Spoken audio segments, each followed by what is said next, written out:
Meus amigos, se vocês, assim como o Tio Geek, são fãs do material original de Percy Jackson e o Ladrão de Raios, as comparações que a gente faz com a série do Disney Plus são quase que inevitáveis, cara. Como, por exemplo, a infância do Percy, que é totalmente diferente. Pois a montagem de abertura do primeiro episódio, da série do Percy Jackson, detalha as cenas do Percy avistando monstros gregos quando criança, bem como detalhes sobre por que a mãe do Percy, a Sally Jackson, ela o nomeou em homenagem ao herói grego Perseu. Ou seja, esses momentos não são encontrados no livro original de Percy Jackson, Ladrão de Raios, permitindo que a adaptação do Disney Plus se aprofunde ainda mais na história do personagem. E é justamente essa a dinâmica do vídeo de hoje, tá? 15 diferenças que a gente encontra em relação a ambos os materiais, tanto o livro de Percy Jackson quanto a série do Disney Plus. Agora, se essas mudanças, alterações, diferenças foram pro bem ou pro mal, aí resta a nós, ao Tio Geek pelo menos, julgar no vídeo de hoje. Simbora!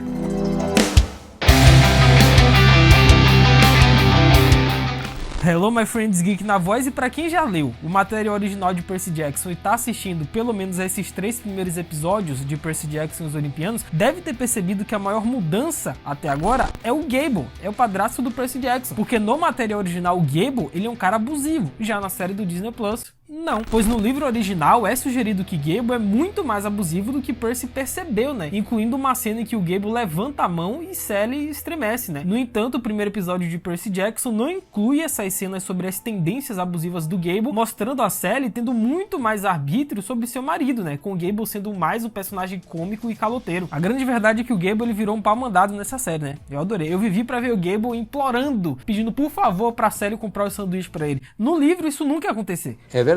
Sendo que as primeiras interações do Sr. Brunner com Percy no livro são totalmente diferentes do que a gente viu na série do Disney Plus. Pois no início do livro Ladrão de Raios, as primeiras conversas do Sr. Brunner com Percy envolvem a missão de Cronos e dos Titãs, e como esses seres já tiveram uma guerra com Zeus, Poseidon e o resto dos deuses do Olimpo. Ou seja, isso prenuncia vários aspectos da história do Percy Jackson, Embora essas cenas do primeiro episódio de Percy e os Olimpianos sejam bem diferentes, pois nas primeiras cenas de interações do Sr. Brunner com Percy na série, ele explica como que os deuses têm planos pro Percy que ficará mais claro em breve. Mas isso não deixa de ser uma diferença em relação ao livro, E mais uma vez, a do livro é bem melhor, bem mais detalhada, ele já cita alguns deuses, os filmes inclusive, se eu não me engano, o Ladrão de Raios também puxou um pouco essa parte dos livros, já a série foi um pouco econômica, digamos assim. Ele tem toda a razão. Outra diferença também em relação ao material original é a passagem do museu do Percy Jackson e os Olimpianos, que foi bem encurtada nessa série do Disney Plus, cara, foi rapidinho. Afinal, a luta entre o Percy e a Electo, a senhorita Dodds, é bem diferente. No livro original, Percy é levado para dentro do museu antes de ser atacado por Alecto, com o Sr. Brunner interrompendo e entregando a espada a Percy. No entanto, no primeiro episódio de Percy Jackson e os Olimpianos, o Brunner, ele dá a espada a Percy antes do ataque de Alecto, que acontece na rua, criando assim uma cena bem diferente e até mais rápido do que a gente viu no livro. E quem percebeu que as parcas,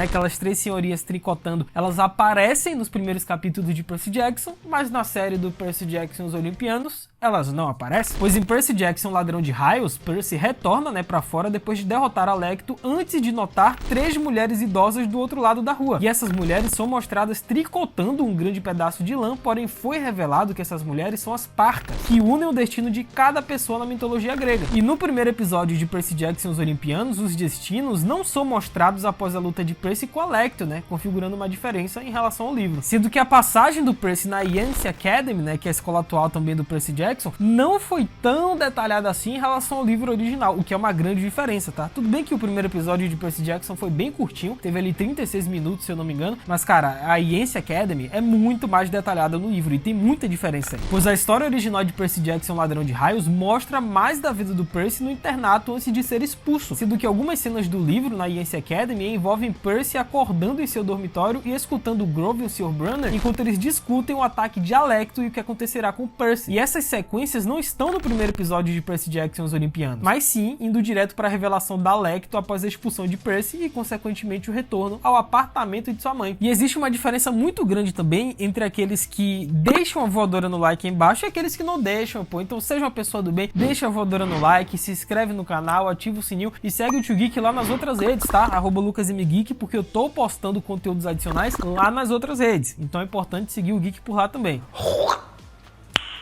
Nice. Sendo que no livro Ladrão de Raios, o Percy Jackson ele acredita que o seu pai está morto. Já na série não, pelo contrário, cara. Pois o primeiro episódio de Percy Jackson e os Olimpianos mostra Percy ressentido com seu pai por estar ausente, né? Embora ele presuma que está vivo. Já no livro em que a temporada se baseia, o Percy ele acredita que seu pai está morto. E essa é uma mudança sutil em relação aos livros, mas melhora o personagem do Percy e o arco geral que ele sofre em relação ao Poseidon, né, cara? Porque isso vai fazer com que o primeiro encontro do Percy com Poseidon na série seja muito mais acalorada, digamos assim, do que vimos no livro O Ladrão de Raios, porque novamente o Percy ele acredita que seu pai está vivo. Então vai ser algo bem mais interessante do que a gente viu aqui no livro. É mesmo, é? Mas e aí, vocês curtiram também essas alterações, essas mudanças em relação ao livro de Percy Jackson envolvendo o Poseidon? Comenta aí embaixo que eu quero saber. Teve uma galera que curtiu, né? Eu tô vendo aí nas redes. Outra galera nem tanto, acharam que deveria ser mais fiel ao livro, mas cara, é aquilo, né? A série do Disney Plus, ela tá muito curta. Os episódios têm tipo 36, 40 minutos no máximo. Não dá pra detalhar profundamente o livro Ladrão de Raios. Não tem como. Isso daqui tem mais de 400 páginas. Então, os episódios são bem curtinhos, são dinâmicos e não tem como trazer tudo. Então, é óbvio que vão haver diferenças em relação ao material original. Mas vocês estão curtindo?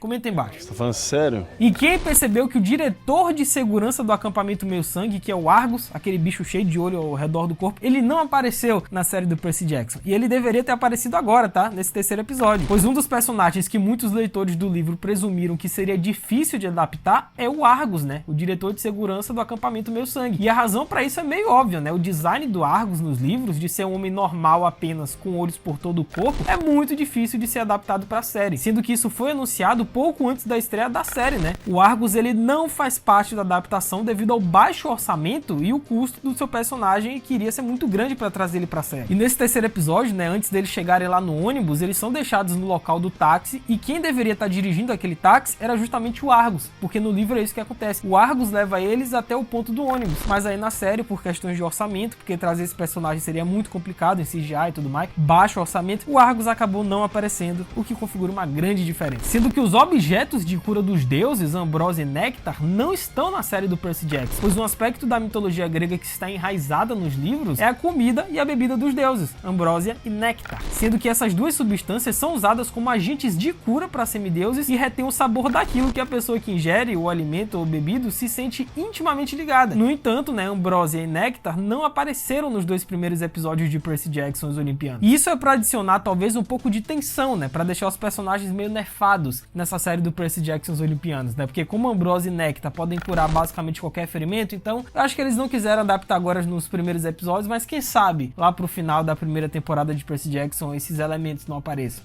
Não vai.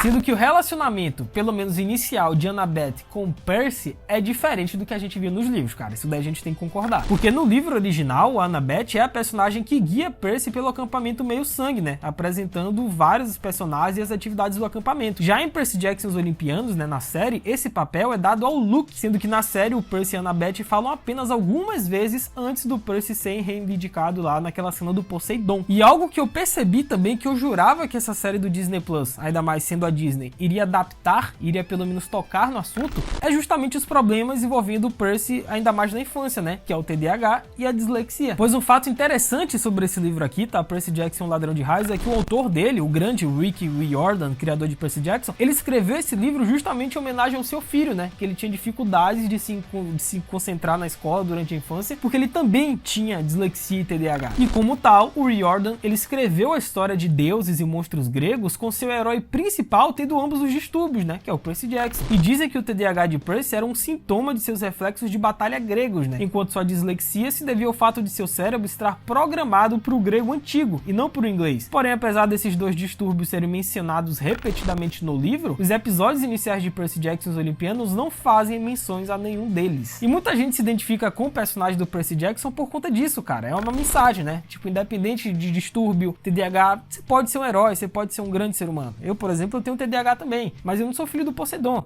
Mas eu posso ser um herói. Outra diferença também em relação ao livro é que os colares de contas que eles utilizam no acampamento Meio Sangue não são mencionados na série. Eles aparecem, mas não são mencionados. Pois um dos aspectos do acampamento Meio Sangue nos livros originais de Percy Jackson são os colares de contas que os campistas recebem, já que no final de cada ano os campistas recebem uma conta que representa seu tempo no acampamento Meio Sangue nos últimos 12 meses. O Luke, por exemplo, tem várias, né, explicando sua longa permanência no acampamento. E embora esses colares de contas possam ser vistos em Percy Jackson os Olimpianos, mas eles não foram mencionados abertamente na série e provavelmente serão guardados para o último episódio, né, quando Percy receber sua primeira conta. Sendo que o conceito de Glória e Cleos, que a gente viu na série, é algo que não tem no livro, tá? Isso daí é um conceito totalmente novo do Disney Plus e é bem interessante. Porque, cara, facilmente um dos elementos mais intrigantes do segundo episódio de Percy Jackson os Olimpianos foi a menção de Luke a Cleos, a palavra grega para glória. Afinal, Luke, ele menciona a Percy que feitos de força, missões, derrotar monstros ou habilidades atribuirão glória ao nome de um semideus. E essa glória os torna mais ameaçadores para os monstros, né? Mais perceptíveis pelos deuses e, em geral, mais poderosos em suas habilidades. E como eu disse, esse é um conceito totalmente novo, cara. A série adaptou e não tem nos livros originais de Percy Jackson. E eu adorei isso. E aí, vocês curtiram também o Cleos?